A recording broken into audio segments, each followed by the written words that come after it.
cocaine level profits. And yet you're supported by a food authority, AFA, that then sits back and says that you can bring in enough sugar for 3 years. So the sugar that sugarcane farmers in my village in Bungoma are farming, what are they supposed to do with that? The government should do us a favor, a very big favor. Number one, they should be very specific on the quota of sugar that can be imported in this country. And I can tell them for free because I can read a book. The deficiency of sugar in this country is a total of 200,000 tons per annum. Our farmers produce 600,000 tons. We need 800,000. Dear CSS, look no further. Don't even pay me consultancy fees. I'm doing it for free. 200,000 tons per year, and then support our farmers. It's very simple.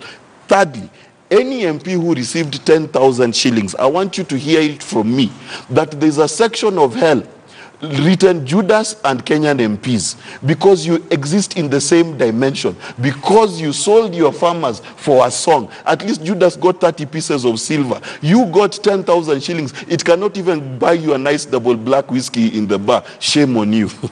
All right. And I think I forgot something very important.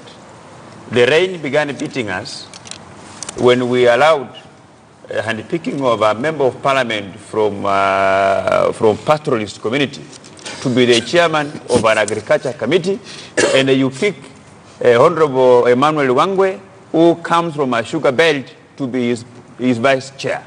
I believe that committees works in the interest of Kenyans, and they are better off if they are in the hands of a person who comes from the region that we target to improve. Because we know agriculture is in western parts of this country. So that is where the rain began beating us. So the constitution of the committees, and again coming to the fore, have the final say, Kipchumba, on this?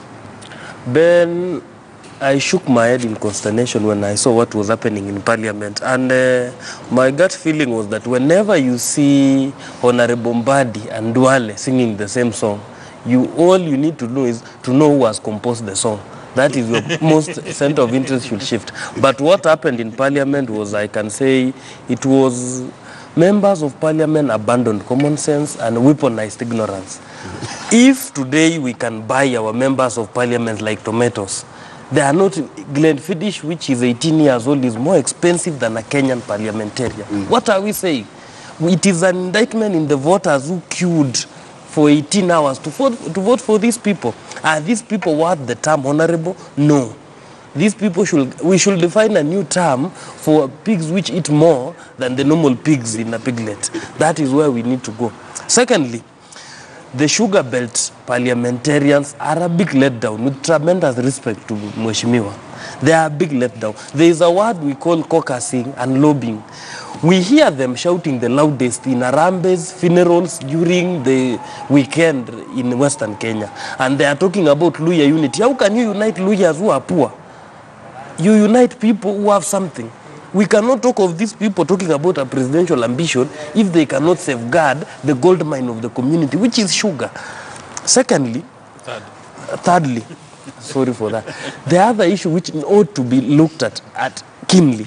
Yes. The report, whether it was passed or it failed, it was a hogwash report, Ben. If you go through sugar, the problems of sugar in this country cannot be condensed into a 60-page report. And what we have always said is this committee ought to have what we call subject matter experts. What expertise does Kanini Kega know about sugar? What expertise does Simba Arati has about sugar? We leave out people who have the expertise, and we bring politicians who are there to rent seek, to protect interest and everything. The other problem, where the real reign started, is when we allowed people who are not millers of sugar to import sugar. Ben Kitili, you have your money. I give you a license to import sugar. You know nothing about sugar. It's like telling you to import tires. You know nothing. You don't know where to store them. You don't know who buys them. Why import them? That the community knows a lot about tires. That is the first person who we need. Let me just finish. Yes, that is the first person. There is some statement he made which I want to refute. That members of parliament from Sugar Belt, they ought to have caucused. I don't know, we meet, we discussed, we caucused. I don't know whether my good friend wanted us to meet from his house for him to know that we are meeting and we are caucusing. We are meeting, we are caucusing every day, and even now we are discussing about the way forward. All right.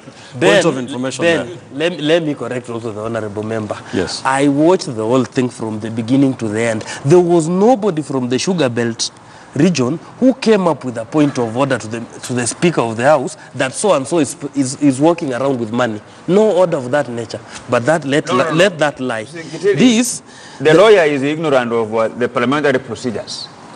Parliament is not a market center where you stand and you say point of order. But you have allowed it to be a market when you by want being to bought in do a point minutes. of order, you press an intervention button.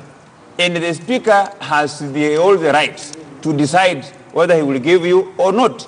But they decide to shoot down this report was already done.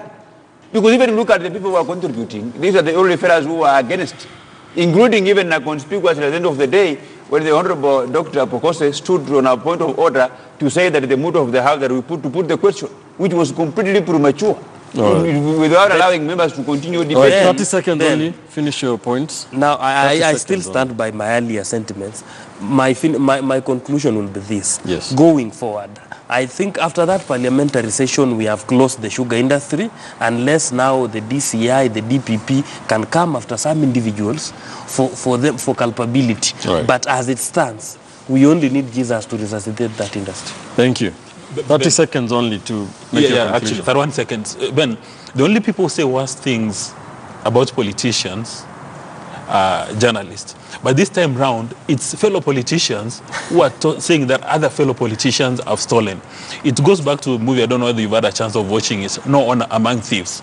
And I understand there are a number of the politicians who have been complaining. Some of them are not genuine. They are complaining because they missed out on that income opportunity.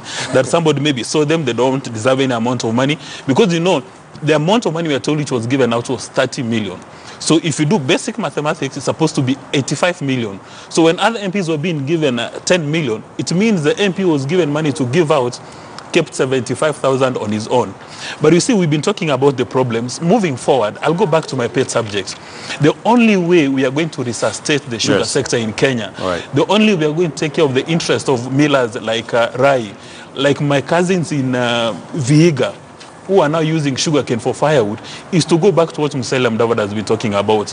A judicial commission of inquiry is the only one which will be able to establish. Your 30 seconds They'll go and look for... No, this is important because in as much as you come from an area where you sell tires, sugar is a critical issue in Kisii. There must be CCTV at the National Assembly. And I'm hoping that the Speaker is going to secure that so that when the NIS and CID want to look at the CCTV, then again we are not told that it has disappeared. Let me give Mheshimiwa 30 seconds also to conclude. What do you tell sugar farmers in this country? Well, I want to tell the sugar farmers that all is not lost, and I would even want the Senate of this Republic of Kenya to take over the matter, because sugar is a devolved, agriculture is a devolved function, and also support the sentiments by this mass that the President should form a commission of inquiry. But ultimately, we must, as Parliament, reconstitute our committees and put the leadership of committees into men and women who are driven by the interest of this country and not the interest and the greed to get money and look for something to get down through their throat. All right. Let's leave it there. We'll see how that plays out. Commission of Inquiry has remained as the next demand, or what people feel should happen in order for Kenya to get to the bottom of this. Thank you for staying with us on KTN, on the Sunday edition here on KTN News. Let's take another quick commercial break here on the broadcast. When we come back, we will be taking a look at the state of the nation 12 months after the 2017 general election. What is the state of the republic? Don't go too far.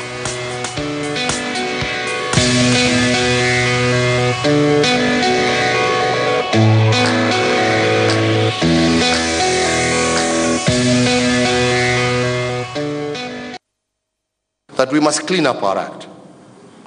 We are now in the process, as he has said, of demolishing properties that have been built on riparian land. We will continue to do so.